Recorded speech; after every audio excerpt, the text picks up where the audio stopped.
सबसे पहले संतों के संत, महासंत, जगत गुरु कहे जाने वाले संत शिरोमणि सतगुरु रविदास जी महाराज जी के चरण कमलों में बंदगी करता हूँ, नमन करता हूँ।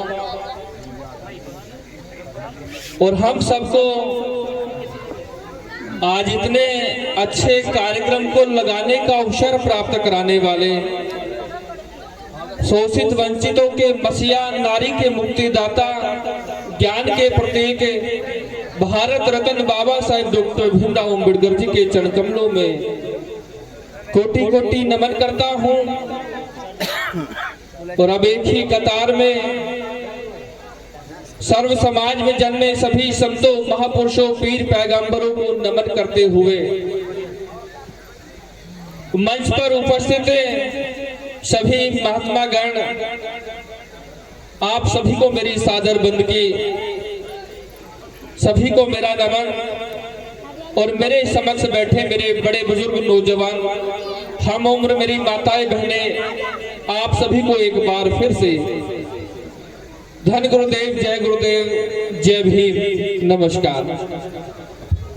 सबसे पहले मैं आज के इस कार्यक्रम के आयोजक, उस कमेटी का धन्यवाद करना चाहता हूं जिसने इतना अच्छा कार्यक्रम, सत्संग कार्यक्रम लगाया। और उसी के साथ साथ फुगाना के समस्त ग्रामवासियों का, क्षेत्रवासियों का हृदय से आभार व्यक्त करता हूं इस बात के लिए कि आप सबके प्यार, आप सबकी प्रेरणा, आप सबके समर्थन और लोकप्रियता से आज मुझे जो पहचान मिली, विकास अम्बेडकर डूंगर, जिसके बलबूते मैं अपनी बात को लेकर के समाज में चला जाता हूं। और आज संचालक महोदय के ये अवसर प्राप्त कराने पर इस बात को अपने आप सबके समक्ष रख पा रहा हूं।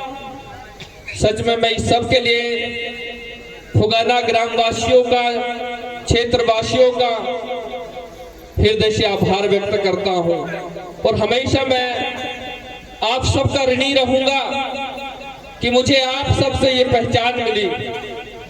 देखिए, सत्संग कार्यक्रम हो रहा जिसमें सतगुरु महाराज जी के जीवन पर प्रकाश डालते हुए जो वक्ता आए, उन्होंने वाणियों के माध्यम से सतगुरु महाराज जी के मिशन को आप तक पहुंचाने का प्रयास किया।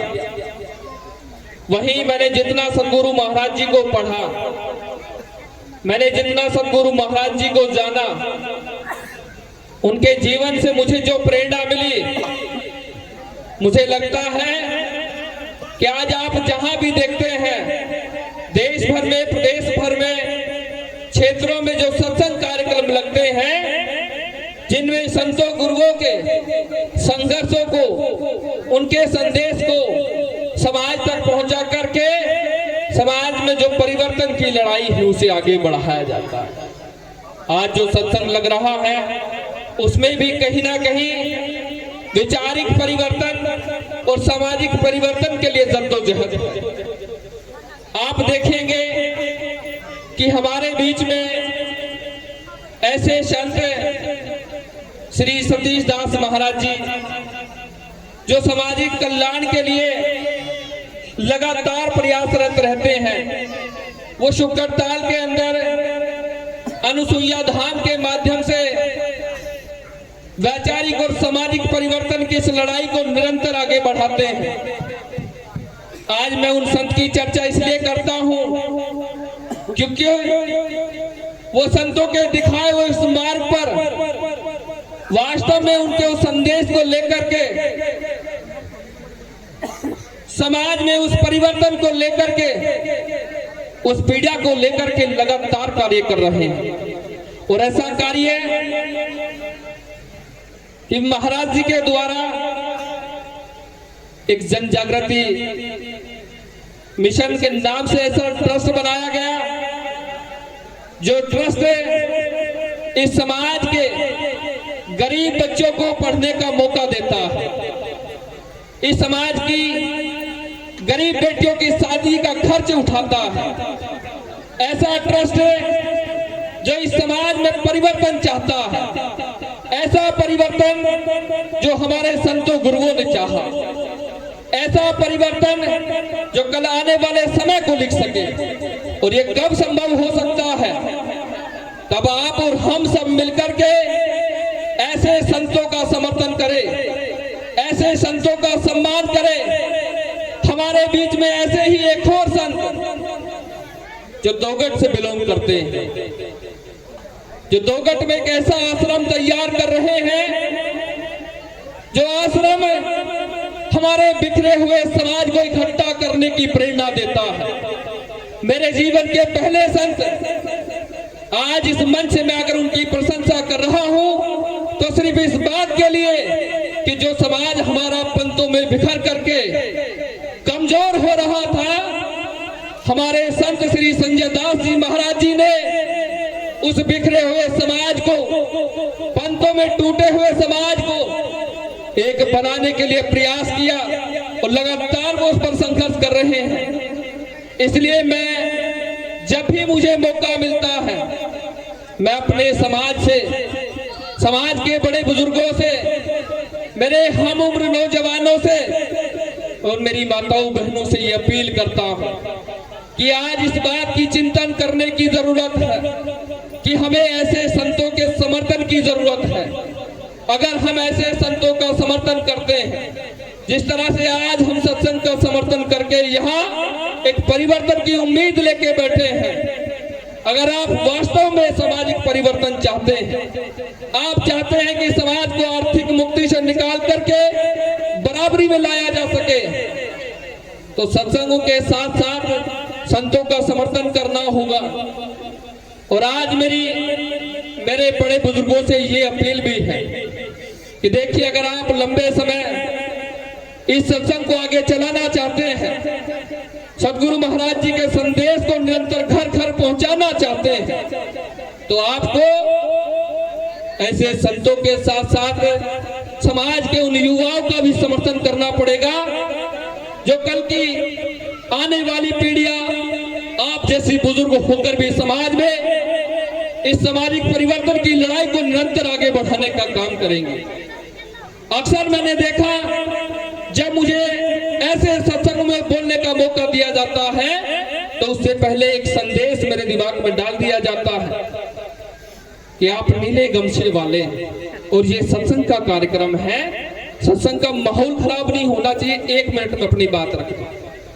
आप सोचिए, आपसे जो शिक्षा संस्कार मिले, सत्संग और संतों से जो शिक्षा संस्कार मिले, जो आप लोगों ने मुझे अच्छी पढ़ाई लिखाई करा करके ये अवसर प्राप्त कराया, आज मैं उस इतिहास को जानता हूं जिस इतिहास में हमारे संतों गुरुओं ने सामाजिक उत्थान की क्रांति के लिए अपने आप को ही नहीं, अपने परिवार को कुर्बान किया, अपने बच्चों को कुर्बान किया, सिर्फ इस बात के लिए कि सामाजिक उत्थान की क्रांति को आगे बढ़ा करके इस दबे कुचले समाज को उठाना चाहते थे, उसे बराबरी में लाना चाहते थे। वो चाहते थे कि सदगुरु महाराज की उस सत्ता को स्थापित किया जाए जो सपना हमारे संतों ने देखा है। और वो वाक्य मुझे बार बार दोहराना पड़ता है कि ऐसा चाहूं राज में मिले सबन को अन, छूट पड़े सब संग से रविदास रहे प्रसन्न। कब संभव हो सकता है? ये तभी संभव हो सकता है तब सत्संग और संतों के समर्थन के साथ साथ ऐसे युवाओं का भी समर्थन आप लोग करेंगे और आने वाले समय के लिए ऐसे युवाओं को तैयार करेंगे। देखिए, वो वाक्य आज मुझे याद है, जब मैं जीवन में पहली बार ऐसे माइक से बोला था, वो धरती फुगाना की धरती थी। वो मेरे बड़े बुजुर्गों, आप लोगों का दिया हुआ अवसर था कि आप लोगों से प्रेरणा लेकर के एक ऐसा विकास अम्बेडकर तैयार हो गया जो आज आपके समर्थन और बलबूते पर इस क्षेत्र की दशा और दिशा बदलना चाहता है। अपने संतों गुरुओं के उस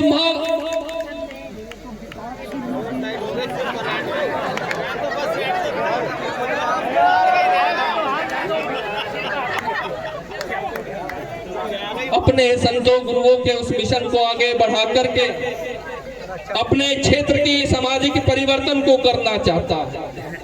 और देखिए आज इस बात की जरूरत है, हम वाणियों के माध्यम से वैचारिक परिवर्तन करेंगे, आध्यात्मिक जीवन का कल्याण होगा।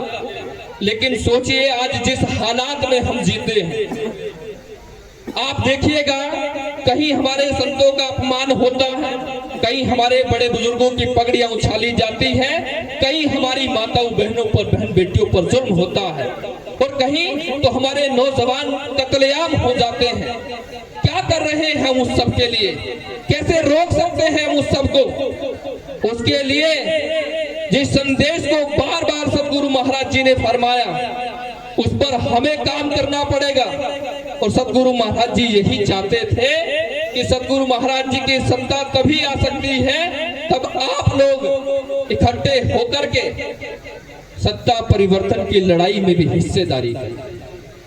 और वो कैसे होगी? वो ऐसे होगी जब आप सब लोग मिलकर के जाति और धर्म के भेद को छोड़ करके और पंथों के भेद को छोड़ करके किसी एक मंच पर आकर के एक बंद मुट्ठी की तरह अपने बीच से निकले किसी भी ऐसे उस व्यक्ति का समर्थन करके उसे ताकतवर बनाएंगे जो कल आपकी और इस समाज की ताकत बन करके उस सामाजिक परिवर्तन को करने में सफल हो सकेगा। देखिए कितने लंबे समय से सत्संग चल रहा है, आप संघर्ष कर रहे हैं, हमारे संत संघर्ष कर रहे हैं, और आप देखेंगे आपके बीच से बहुत सारे नौजवान भी संघर्ष कर रहे हैं। लेकिन क्या बदला? आज इस बात को सोच करके मुझे अफसोस होता है कि जब मेरे जैसा नौजवान अपने बड़े बुजुर्गों से, अपने नौजवानों से अपील करता है कि इस संघर्ष की लड़ाई में आप मेरा साथ दीजिए, तो कई बार सुनने को ये मिलता है कि उनके पास समय नहीं है, उनके पास समय नहीं है, वो पढ़ाई लिखाई कर रहे हैं और वो सरकारी नौकरियों की तैयारी कर रहे हैं। अब सोचिए गंभीरता से, क्या आपको लगता है जो आज के हालात हैं उन हालातों में सिर्फ आप उस रास्ते पर चल करके ये परिवर्तन कर सकते हैं? क्या आज की सरकारें चाहती है आपको कि आपके बच्चे जो अच्छे पढ़ लिख गए उनको अच्छा अवसर मिल जाए तो वो अच्छी नौकरियों में चले जाए? आज मुझे नहीं लगता आज की सरकारें ऐसा चाहती हैं। और जो लोग इस बात को कहते हैं कि सत्संग में राजनीतिक बात नहीं होनी चाहिए, तो मुझे लगता है कि जब सतगुरु महाराज जी उस लेख को फरमा रहे थे तो मुझे लगता है कि सतगुरु महाराज जी भी चाहते थे कि जब तक सत्ता नहीं आएगी मेरे लोगों का उद्धार नहीं होगा। इसलिए यही वो मंच है जिससे हम सामाजिक परिवर्तन की उस लड़ाई को आगे बढ़ा सकते हैं। इसलिए जरूरत है आपको ऐसे युवाओं का साथ देने की जो आपके क्षेत्र में परिवर्तन लाने का प्रयास कर रहे हैं। और मैं आपको यकीन दिलाता हूं, अगर आपके समर्थन ने एक बार भी ऐसे किसी भी युवा को या आपके अपने बच्चे विकास अम्बेडकर को ये ताकत दी, तो वास्तव में जो परिवर्तन आता है वो शिक्षा से परिवर्तन आता है। और शिक्षा पे काम करने का सबसे पहला कदम हम लोग उठाएंगे, आपके क्षेत्र को एक बेहतर डिजिटल लाइब्रेरी देने का काम हम लोग करेंगे। क्या दिया था मैंने? क्योंकि ये हम सबके रहबर बाबा साहिब ने भी फरमाया कि शिक्षा वो शेरनी का दूध है, जो पिएगा वो दहाड़ेगा। शिक्षित बनिए, संगठित रहिए और संघर्ष करिए। ये तभी संभव हो सकता है तब हमारे लोग शिक्षित होंगे। इसलिए दो लाइनों के माध्यम से मैं अपने भाव को व्यक्त करूंगा कि वक्त की ये जरूरत समझ लो, बिन पढ़े अब गुजारा नहीं।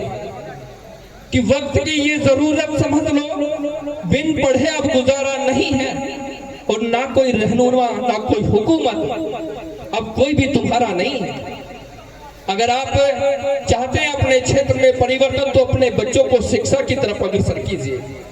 आपके बच्चे पढ़ेंगे, आपके बच्चे डॉक्टर, IAS, IPS, इंजीनियर बनेंगे, अच्छे वकील और जज बनेंगे, तो मुझे लगता है आपके समाज को ताकत मिलेगी।